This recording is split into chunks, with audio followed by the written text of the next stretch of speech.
પણ એ માણસ મરી જાય, જીવ નીકળી જાય, એ પછી ખાલી 9 દી રાખી. તમે વિચાર કરો, એ આત્મશક્તિ જે છે એનો ચમત્કાર કેવો કે માણસ 90 વર્ષ જીવે, ગંધાય નહીં. જો ઘણા ગંધાય, નાય ધોઈ નહીં હરખા, એવું ભાન ન રાખે હાઇજીનનું, તો એ રીતે આમ ગંધાતા હોય. હું શરીરની વાત, તો 90 વર્ષ સુધી તમે જીવો તો એમ તમારા શરીરમાંથી દુર્ગંધ ના આવે. પણ એ માણસ મરી જાય, જીવ નીકળી જાય, એ પછી ખાલી 9 દી રાખી મૂકો લ્યો મરદાને. શું થાય છે જુઓ, શરીરમાં કેવી વિકૃતિ આવી જાય, સડવા માંડે શરીર, ભયંકર દુર્ગંધ મારે. અને જો એનો તરત નિકાલ ન કરો તો એનાથી રોગ ફેલાવાની શક્તિ, સંભાવના, ભૂકંપને કારણે અથવા તો પૂરને કારણે અથવા તો એવી કુદરતી આફતોમાં જ્યારે સેંકડો લોકો મરી જાય તો સરકારનું અથવા રાહતનું કામ કરનારા જે લોકો છે એનું પહેલું કામ કે જે મરદા હોય, મૃતદેહો હોય, એનો તરત નિકાલ કરવાનો. નહીં તો એ સડવા માંડે, એમાંથી દુર્ગંધ આવે અને બીજા અનેક લોકો માંદા પડે, રોગચાળો ફાટી નીકળે, એવી પૂરી સંભાવના. તો 90 વર્ષ જે માણસ જીવ્યો અને એના શરીરને કાંઈ થવા ન દીધું, એ જીવાત્મા નીકળી જાય, 9 દિવસમાં શરીર ગંધાઈ ઉઠે. એ આત્માની શક્તિ તમે જુઓ, એ દેખાતો નથી પણ છે. જેમ તમે લુગડા પહેરીને બેઠા છો, લુગડા કંઈ તમને પહેરીને કથામાં નથી આવ્યા, તમે લુગડા પહેરીને કથામાં આવ્યા છો. એમ આત્માએ શરીરને ઓઢ્યું છે. શરીર એ આત્માનું વસ્ત્ર છે. ભગવાને ગીતામાં સમજાવ્યું, વાસાંસી જીર્ણાની યથા વિહાય નવાની ગૃહણાતિ નરોપરાણી તથા શરીરાણી વિહાય જીર્ણાન્યન્યાની સંયાતિ નવાની દેહી. છગનલાલ કોટ પાટલું પહેરીને પાર્ટીમાં ગયા એમ કહેવાય, સૂટ પહેરીને છગનલાલ પાર્ટીમાં ગયા, લગ્નમાં ગયા એમ કહેવાય. સૂટ છગનલાલને પહેરીને પાર્ટીમાં ગયો એવું કહેવાય?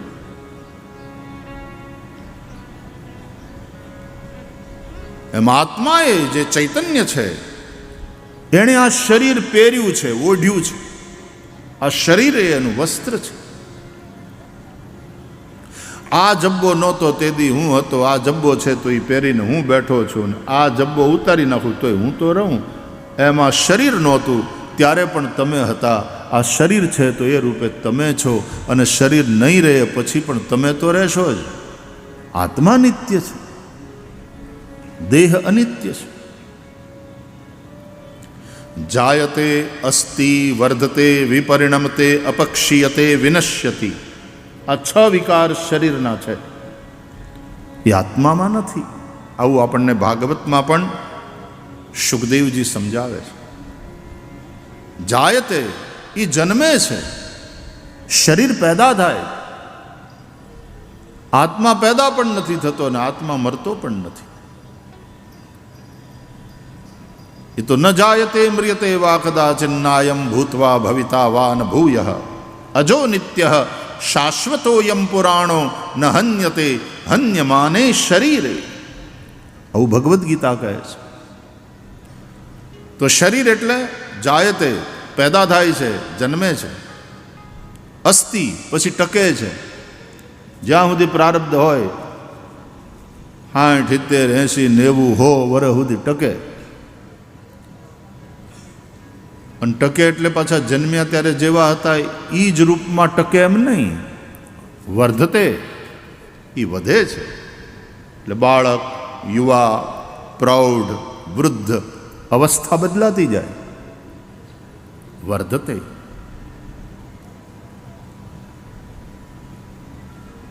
જાયતે અસ્તિ વર્ધતે વિપરિણમતે. વધે તો છે જ, પણ પાછું એમાં ફેરફાર થાય.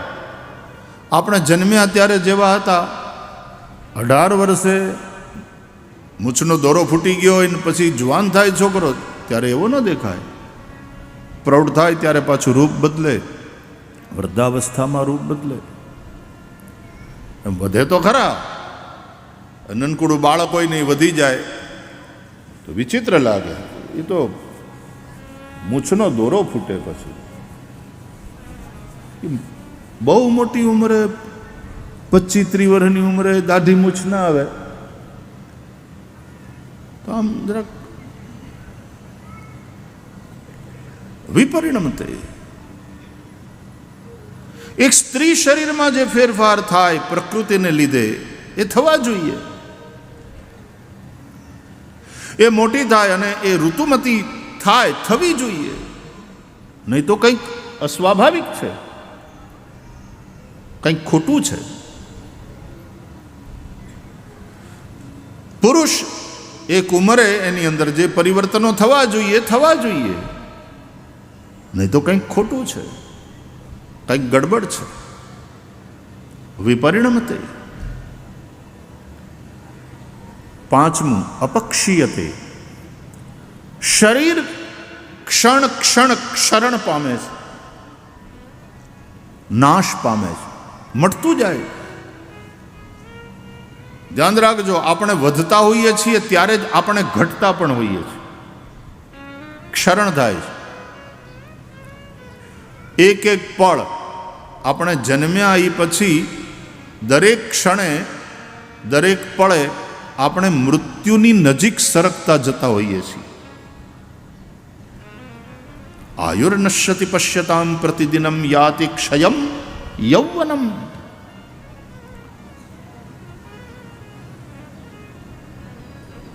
મૃત્યુ એ જ નિશ્ચિત છે. અનિશ્ચિતતાઓથી ભરેલું છે જીવન, અને અનિશ્ચિતતાઓથી ભરેલા જીવનમાં કંઈ નિશ્ચિત હોય તો એ છે મૃત્યુ. જાતસ્ય હિ ધ્રુવો મૃત્યુ. પણ એ મૃત્યુ પાછું ક્યાં ક્યારે એ અનિશ્ચિત. એટલે મોતની તલવાર સતત લટકતી રહે છે. અને એટલા માટે માણસે સાવધાન રહેવાનું છે. એટલે કહે છે ઉજાલે અપની યાદો કે હમારે સાથ રહેને દો. ઉજાલે અપની યાદો કે, હે મારા માલિક, મારા નાથ, તારી સ્મૃતિ સદૈવ બની રહે, તારું સ્મરણ થતું રહે. ઉજાલે અપની યાદો કે હમારે સાથ રહેને દો, ન જાને કિસ ગલી में जिंदगी की शाम हो जाए. खबर नहीं जिंदगी के किस मोड़ पर अचानक जीवन का सूर्य ढल जाए, शाम हो जाए. અને એટલા માટે સ્મરણ નિત્ય. એટલે કે છે એક સાધુ, બહુ મજાના સંત, એ જ્યારે શરીર છોડવાની વેળા આવી, બધા શિષ્યો એમને ઘેરીને બેઠા હતા. દરેકની આંખમાં આંસુ હતા કે અમારો સદગુરુ અમને છોડીને જઈ રહ્યો છે, એનું શરીર સમાપ્ત થઈ રહ્યું. એટલે સદગુરુને કહ્યું કે કંઈક અમને કહો. કહું બેટા, 2 વસ્તુ યાદ રાખજો, એક મૃત્યુને અને બીજા ભગવાન. મૃત્યુથી ડરતા નહીં, મૃત્યુ ડરવાની વસ્તુ નથી, પણ મૃત્યુને ભૂલતાય નહીં. જે મરણને ભૂલી જાય, હું એક દી મરવાનો છું, આ વાત જે ભૂલી જાય છે એ રાક્ષસ થાય છે. હિરણ્યકશિપુને વરદાન મળી ગયું ને એમ માની બેઠો કે હવે હું નહીં મરું, રાક્ષસ થયો. રાવણે વરદાન મેળવ્યું ને એમ માની લીધું કે હવે હું નહીં મરું, અને અત્યાચારી થયો. મરણથી ડરશો નહીં, પણ મરણને ભૂલશો નહીં કે એક ના એક દિવસ જવાનું છે. એટલા માટે સંતવાણીમાં ગાયું, એક દિન સાહેબ મારો સૌને સંભાળશે રે, એક દિન સાહેબ મારો સૌને સંભાળશે રે, લેખા લેશે ઘણી પલ પલ કો. એ સાયાજી અમને ડર રે લાગ્યો સોઈ દન કો, ડર રે લાગ્યો સોઈ દન કો. એ સાયાજી અમને ડર રે લાગ્યો સોઈ દન. ડર એ અર્થમાં અહીંયા કે પછી પૂછશે ત્યારે હું જવાબ દઈશું. હારા કામ કરો, હારા કામ કરો, પાપ કર્મ ન કરો. નારાયણ મોત કો દૂજો શ્રી ભગવાન. બે વસ્તુને નહીં ભૂલો, એક મૃત્યુને અને બીજું ભગવાનને. અને બે વસ્તુ ભૂલી જાઓ. સદગુરુએ અંતિમ ઉપદેશ આપ્યો કે બેટા આ બે વસ્તુને યાદ રાખજો. એક મૃત્યુને કે એક દિવસ મરવાનું છે ત્યારે સાથે કાંઈ નથી લઈ જવાના, કરેલા કર્મ ખાલી સાથે આવશે. અને બીજું ભગવાનનું સ્મરણ કરો. તસ્માત સર્વેષુ કાલેષુ મામ અનુસ્મર. ભગવાન કહે છે મારું સ્મરણ. એ સતત સ્મરણ કેવી રીતે રહે? કાંઈ નહીં. જો ઓલી પનિહારી હોય ગામડે જાતી ને કૂએ પાણી ભરવા અથવા નદીએ પાણી ભરવા જાતી તો હેલ લઈ અને માથે એક બીજીને ચડાવે. અને આપણી માવડીઓ આ એવી જબરી ઘરનું કામ કરતી હતી ને ત્યાં સુધી આ માવડીઓ, અને હજી ગામડામાં તો તમે કરો જ છો. એટલે એ કસરત, એ પરિશ્રમ, એનાથી કાયા મજબૂત થાય. ઘણીવાર તો સગર્ભાવસ્થામાં હોય, ખડ લેવા ગઈ હોય સીમમાં, વાડી વાડી વાડીને મોટી ગાહડી કરે અને ગાહડીને બરાબર બાંધી પછી ચડાવવા વાળું કોઈ ન હોય. પછી એ જબરી માવડિયું, એ જબરી જોગમાયાઓ, કોઈ ચડાવવા વાળું ન હોય તો એ ગાહડીને લઈ આમ પોતે એવી રીતે બેહે, પછી પોતાના આમ એ ગોઠણની માથે રાખે, પેલા ન્યા ચડાવે, પછી પાછું બળ કરી અને છેવટે પોતાની માથે ચડાવીને રહે. હાવ સાચું કહેજો, આવા એકલા એકલા ગાહડી કેટલાય ચડાવી છે, કેટલી માવડી હોય. હાથ ઊંચા કરો તો એકલા એકલા જોયું કેટલા હાથ. આવું શહેરમાં હાથ ઊંચા થાય જ નહીં, સવાલ જ નથી. કારણ કે કસરત ગઈ, એ જે પરિશ્રમ વાળું જીવન હતું એ ગયું. પછી હેલ ભરીને આવે એટલે હાંડો ચડાવે, હાંડાની માથે પાછો ઘડો, અને હેલ ભરીને આવતી હોય. ઘણી વાર તો એવી જબરી હોય માવડિયું કે ત્રીજો પાછો આમ કમરમાં લઈને ત્રણ ભરીને આવતી હોય. અને પાછી એક પાણી ભરવા જાતી હોય, આ પાણી ભરીને આવતી હોય. બે ગામની હેરીમાં મળે તો જય શ્રી કૃષ્ણ, જય શ્રી કૃષ્ણ, જય માતાજી, જય માતાજી વાતો કરીને થોડી વાર એ 2 મિનિટ વાતવે ચડે. વાતો કરતી જાતી હોય, હસતી જાતી હોય, હેલને પકડી ન હોય, એ લટકા મટકાઈ કરતી હોય, હાથ લાંબા ટૂંકા કરતી હોય, હસતી જાતી હોય, વાતો કરતી હોય, પણ હેલ પડે નહીં. હેલને પકડવી ન પડે. અને હેલ પડે નહીં. કેમ? એક સંતુલન એનું મન ઓલામાં એવી રીતનું છે કે વાતું ચીતું કરે તોય મન ક્યાંક ને ક્યાંક ઓલું બેલેન્સ સાધી લે છે, સંતુલન સાધી લે. હેલ પડે નહીં. બસ એમ જ કંઈક એવું સંતુલન સાધી લેવું જોઈએ, કંઈક એવો તાર જોડાઈ જવો જોઈએ પરમાત્મા સાથે કે આપણે આપણું કામ કરીએ પણ આપણું મન પરમાત્મામાં રહે. તસ્માત સર્વેષુ કાલેષુ મામ અનુસ્મર. ભગવાન કહે છે મારું અનુસ્મરણ, પ્રભુનું સ્મરણ રહે.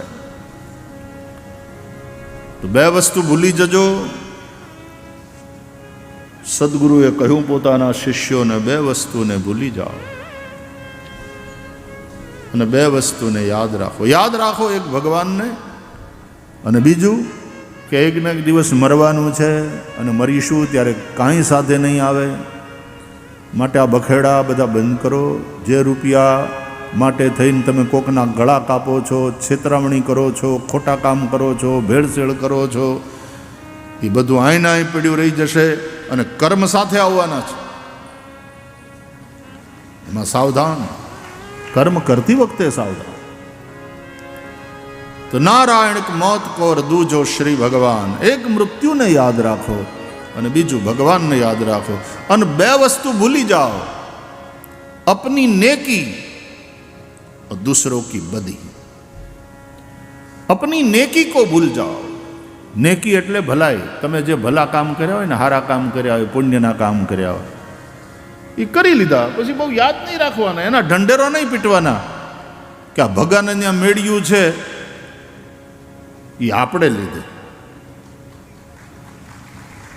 મેં એને એ વખતે જો મદદ ન કરી હોત ને તો ભગો આજે ભીખ માગતો હોત. એ મુંબઈ પોગાડ્યો આપણે, લાઈને ચડાવ્યો આપણે, સલાહ આપી આપણે. આજે ભગો જે કંઈ છે એ આપણે કારણે. ભાઈ એ તું રહેવા દે, એ ભગો કે એ બરાબર કે હું જે કંઈ કાંઈ છું એ કાકાને કારણે. આ કાકાના મારા ઉપર ઉપકાર છે. ભગો કે બરાબર. નેકી કર और दरिया में डाल, એવું કહે છે હિન્દીમાં. નેકી કર और दरिया में डाल. કંઈ સારા કામ કર્યા હોય, કંઈ ઉપકારના કામ કર્યા હોય તો ભૂલી જવાનું, દઈને ભૂલી જવાનું. અપની નેકી, તમે જે કર્યા હોય પુણ્યના કામ તો ભૂલી જાઓ. और दूसरों की बदी को भूल जाओ. બીજાની બદી, બીજાની ખરાબી, બીજાના દોષ, બીજાની ભૂલ, આ બધું ભૂલી જાઓ. એને હું યાદ રાખવાનું?